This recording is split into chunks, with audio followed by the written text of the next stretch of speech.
जी अस्सलाम वालेकुम नाज़रीन, मैं हूं तौफीक अहमद वर्चुअल गुरु कंसल्टेंसी प्राइवेट लिमिटेड के प्लेटफॉर्म से। मैंने अपने पिछले व्लॉग में ये काफ़ी वजाहत करने की कोशिश की थी कि सैलरी पर्सन की अगर उनकी सैलरी से टैक्स कट रहा है तो उससे कैसे फ़ायदा उठा सकते हैं। इसके लिए ज़रूरी है कि आपका अकाउंट बैंक जिस बैंक में अकाउंट हो वो भी आपको एक अच्छा पैकेज दे। मेरा ये जो आज की वीडियो है वो उन लोगों के लिए बहुत फ़ायदेमंद होगी जो रिटायर्ड होने के करीब हैं या ऐसे हजरात जो कि अपनी जो सेविंग कर रहे हैं फ्यूचर प्लानिंग के लिए, चाहे उन्होंने घर बनाना है या बच्चों की एजुकेशन के प्लान कर रहे हैं, तो उनके लिए ज़्यादा फ़ायदेमंद होगी कि वो बैंक के थ्रू कैसे सेविंग करें। क्योंकि बैंक में जहाँ सेविंग महफूज है वहाँ पे एक डिसएडवांटेज ये भी है कि आपका पैसा डीवैल्यू भी होता है। गो के प्रॉपर्टी में या किसी बिज़नेस में किसी भी तरीके से इन्वेस्टमेंट करें तो वहाँ पे भी आपके साथ धोखे के या किसी भी किस्म के फ्रॉड के चांस होते हैं या कहीं मिस्ड अंडरस्टैंडिंग भी हो जाती है। लेकिन बैंक में सेव करने का ये फ़ायदा होता है कि आपका पैसा आपके कंट्रोल में होता है, आप जब चाहें यूज़ कर सकते हैं, जब चाहें आप इनकी जो है कि मुख्तलिफ अपने जो ऑप्शन है चेंज कर सकते हैं। तो इन सब के लिए सबसे ज़रूरी जो ये है वो ये है कि अगर आप सेव कर रहे हैं पैसा तो आप फाइलर भी हों।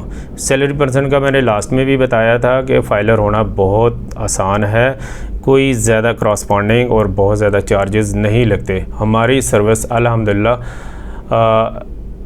इस काम के लिए जो है ना बहुत मिनिमम रेट पे हम ऑफ़र कर रहे हैं। आप किसी भी वक्त किसी भी जगह से हमसे रब्ता कर सकते हैं।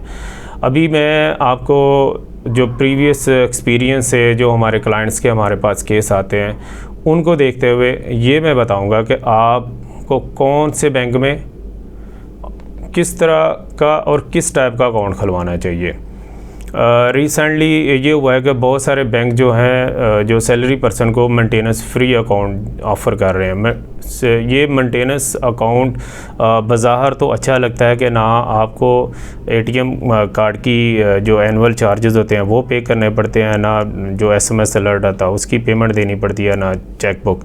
लेकिन इसका डिसएडवांटेज ये भी है कि अगर आप उस बैंक में सेव कर रहे हैं तो वो आपको इसका इंसेंटिव भी नहीं देते।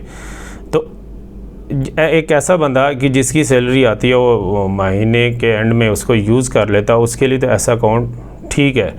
लेकिन ऐसा बंदा जो फ्यूचर के लिए थोड़ी बहुत अपनी सेविंग भी कर रहा है तो उसके लिए मैं ये समझता हूँ कि इस तरह का अकाउंट नहीं होना चाहिए। उन्हें किसी भी बैंक में कम से कम उसका सेविंग अकाउंट होना चाहिए।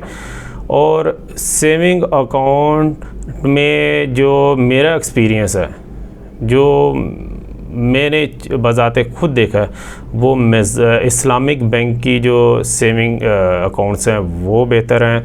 इनमें भी जो मीज़ान बैंक है, मीज़ान बैंक का बचत अकाउंट ये बहुत बेनिफिशियल है, स्पेशली उन लोगों के लिए जो कि फ्यूचर में या नियर टू फ्यूचर रिटायर्ड होने जा रहे हैं।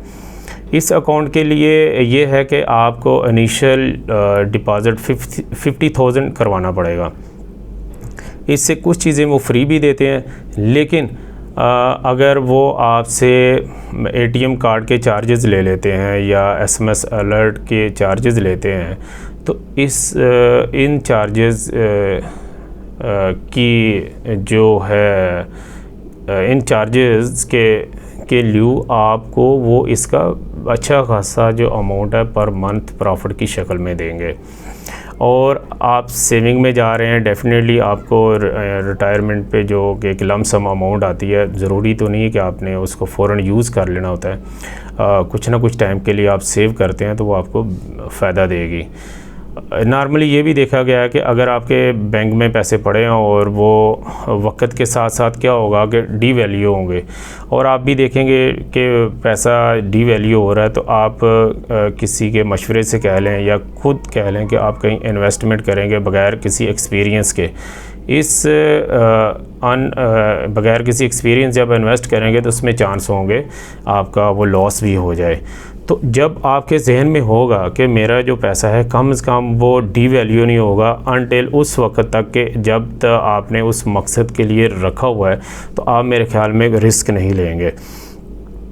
तो लिहाजा मैं आप लोगों को प्रेफर करूँगा कि आप ये वाले अकाउंट की तरफ जाएं। और मैं एक दफ़ा दोबारा आपको ये बताऊंगा कि आपने ज़्यादा फ़ायदा लेना तो फाइलर हो जाएं, क्योंकि अगर आप नॉन फाइलर होंगे ज़ाहिर है जितना मर्ज़ी वो प्रॉफिट दें तो वो 30% आपकी जो कटिंग हो जाएगी टैक्स की सूरत में। तो आप अगर फाइलर होंगे तो 30 की बजाय 15% कटिंग होगी। इसके अलावा भी आपको फ़ायदे मिलेंगे। तो जो मैंने पहली वीडियो है कि आपने टैक्स से फ़ायदा कैसे उठाना है, वो मैं अपने डिस्क्रिप्शन में उसका लिंक लगा दूंगा, वो आप वो भी ज़रूर सुनिएगा। अपनी दुआ में याद रखिएगा। अल्लाह हाफ़िज़।